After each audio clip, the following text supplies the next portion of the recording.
Thanks for watching. Don't forget to like, comment, share and subscribe to Mufti Tariq Masood, famous scholar. اور پھر آگے فرمایا وَيَقُولُونَ مَتَىٰ هَٰذَا الْوَعْدُ إِن كُنتُمْ صَادِقِينَ. چونکہ کیڑے نکالنے والے جو ہے نا ان کا کام کیا ہوتا ہے, دلائل کو ایک طرف رکھو, کچھ نہ کچھ الٹے سوالات پوچھ کے کنفیوژن میں ڈال دو. تو فوراً یہ سوال کرتے تھے کہ اچھا جب قرآن کہہ رہا ہے دوبارہ جمع ہوں گے, حساب ہوگا, وہ کب ہوگا, ڈیٹ بتائیں, اس کی ڈیٹ کیوں نہیں بتا رہے آپ؟ تو اللہ نے فرمایا کہ تمہیں تاریخ سے کیا لینا دینا ہے, ہم کیوں بتائیں؟ کسی چیز کی تاریخ اگر کسی کو معلوم نہ ہو تو اس سے یہ لازم نہیں آتا کہ ایسا دن واقع ہوگا ہی نہیں. مصلحت ہے. جیسے موسیٰ علیہ السلام کو اللہ نے کوہ طور پہ بلایا تو حضرت موسیٰ سے اللہ نے فرمایا اکاد اخفیہا, اے موسیٰ قیامت آئے گی لیکن اس کا ٹائم اور وقت کسی کو نہیں بتاؤں گا میں. اسی اللہ کی مرضی ہے, نہیں بتایا اللہ نے. تو اللہ نے فرمایا کہ وَيَقُولُونَ مَتَىٰ هَٰذَا الْوَعْدُ إِن كُنتُمْ صَادِقِينَ, اے نبی آپ سے کہتے ہیں اگر سچے ہو تو ٹائم بتاؤ کب آئے گی. وَيَقُولُونَ مَتَىٰ هَٰذَا الْوَعْدُ إِن كُنتُمْ صَادِقِينَ قُلْ إِنَّمَا الْعِلْمُ عِندَ اللَّهِ, کہہ دیجئے اس کا علم صرف کس کے پاس ہے, اللہ کے پاس ہے. وَإِنَّمَا أَنَا نَذِيرٌ مُّبِينٌ, اگر میں نے قیامت لانی ہوتی تو میں بتاتا, لانے والا اللہ ہے, وہ نہیں بتا رہا تو میں کہاں سے بتاؤں تمہیں بھائی. کیسی صاف باتیں ہیں نا.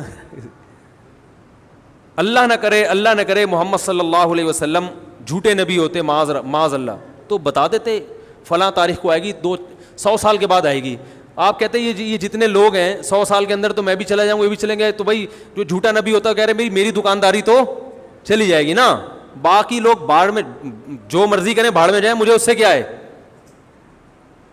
کیا خیال ہے بھائی؟ وہ کچھ بھی کہتے چلو میں 100 سال کے بعد کا ٹائم بتا دیتا ہوں, اور 100 سال سے پہلے تو ہم بھی چلے جائیں گے, یہ سارے دنیا سے چلے جائیں گے. بعد والے اگر مجھے جھوٹا سمجھتے بھی ہیں تو جب دنیا سے میں چلا ہی گیا تو میں نے جو مالی جو مفاد حاصل کرنے تھے, عزت حاصل کرنی تھی, پیسہ حاصل کرنا تھا, خواہشات پوری کرنی تھی, میرے تو مزے ہو ہی جائیں گے نا. تو صاف پتہ چلتا ہے کہ آپ صلی اللہ علیہ وسلم یہ دنیا کے لیے نہیں کر رہے تھے. کیونکہ جو شخص اللہ پر جھوٹ باندھ سکتا ہے کہ میں اللہ کا نبی ہوں, اتنا بڑا جھوٹ, وہ جھوٹی تاریخ گھڑ کے کیوں نہیں بیان کر سکتا بھائی؟ کیا ہو گیا بھائی جان؟ وہ جھوٹی تاریخ بیان کرنے میں اس کو کتنا ٹائم لگے گا. لیکن نہ, جب سورج گرہن ہوا نا نبی کے دور میں, تو عرب میں یہ مشہور تھا کہ جب کسی بڑی شخصیت کا انتقال ہوتا ہے یا کوئی بڑی شخصیت پیدا ہوتی ہے تو چاند اور سورج اس وقت گرہن ہوتے ہیں. اللہ کی قدرت, اسی دن نبی کے بیٹے کا انتقال ہوا اور چاند یا سورج گرہن ہو گیا. تو صحابہ نے پوچھا یا رسول اللہ آپ کے بیٹے کا انتقال ہوا اس لیے چاند گرہن ہوا. آپ نے فرمایا نہ, سورج اور چاند اللہ کی آیتوں میں سے آیات, یہ کسی کے جینے اور مرنے سے اس کا تعلق نہیں ہے. کوئی جھوٹا نبی ہوتا تو فوراً کیا کہتا, ہاں دیکھو میں بڑا آدمی ہوں اور بڑی شخصیت کے بیٹے کا انتقال ہوا ہے, یہ سورج گرہن اسی کی علامت ہے, آدھے عرب اور مسلمان ہو جاتے.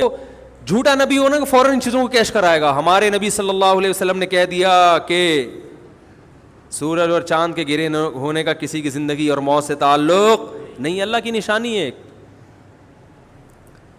تو میرے بھائی اسی طرح ہمارے نبی نے کہہ دیا مجھے قیامت کی تاریخ معلوم نہیں ہے, مجھے نہیں پتہ. انما العلم عند اللہ, کہہ دیجئے علم صرف اللہ کے پاس ہے. وانما انا نذیر مبین, میری حیثیت کیا ہے, میں تو صرف ڈرانے کے لیے آیا ہوں. میں بتا رہا ہوں کہ اللہ نے تمہیں یہ جو نعمتیں دی ہیں ان کے بارے میں اللہ تم سے سوال پوچھے گا, مر کے مٹی ہو کے ختم نہیں ہوگے. آج ختم کر دیتے ہیں سورہ ملک کو. وانما انا نذیر مبین فلما رأوه زلفة سیئت وجوہ الذین کفروا وقیل ھذا الذی کنتم بہ تدعون. اللہ نے اپنے نبی کو تسلی دی, فرمایا جب یہ اس جہنم کو اپنی آنکھوں سے دیکھیں گے نا جو نافرمانوں کے لیے تیار کر کے رکھی ہے, تو ابھی تو کہہ رہے ہیں اس جہنم میں جانے کا ٹائم بتائیں, لیکن جب دیکھیں گے تو ان کے چہرے بگڑ جائیں گے. جیسے کسی چیز سے نفرت ہوتی ہے انسان کو اور اسے دیکھ کے چہرہ بگڑ جاتا ہے. وقیل ھذا الذی, اور کہا جائے گا یہ ہے وہ آگ جس کا تم دعویٰ کیا کرتے تھے, مانگا کرتے تھے کہ کب آئے گی. تم کہتے تھے ہمارے سامنے یہ آگ لے کر آؤ ہم دیکھیں, تو یہ ہے جس کو تم مانگا کرتے تھے. آج تمہارے مانگنے پر اللہ نے یہ تمہارے سامنے رکھ دی ہے.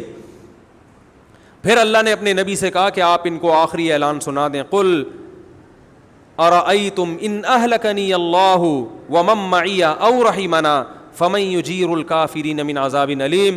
بتاؤ جہنم کب آئے گی, یہ تاریخوں میں پڑھنا, یا جہنم کب آئے گی, جنت کب آئے گی, قیامت کب آئے گی, اس کی تاریخیں تو مجھے معلوم نہیں ہے. لیکن ایک سوال میں تم سے پوچھتا ہوں کہ بالفرض اگر میں غلط ہوں, اگر میں دعوت میں غلط ہوں, اور جو اس کائنات کو پیدا کرنے والا ہے وہ مجھے بھی ہلاک کر دے اور میرے ساتھ جو ایمان والے لائے ہیں ان کو بھی ہلاک کر دے, تو کیا وہ تم کو چھوڑ دے گا؟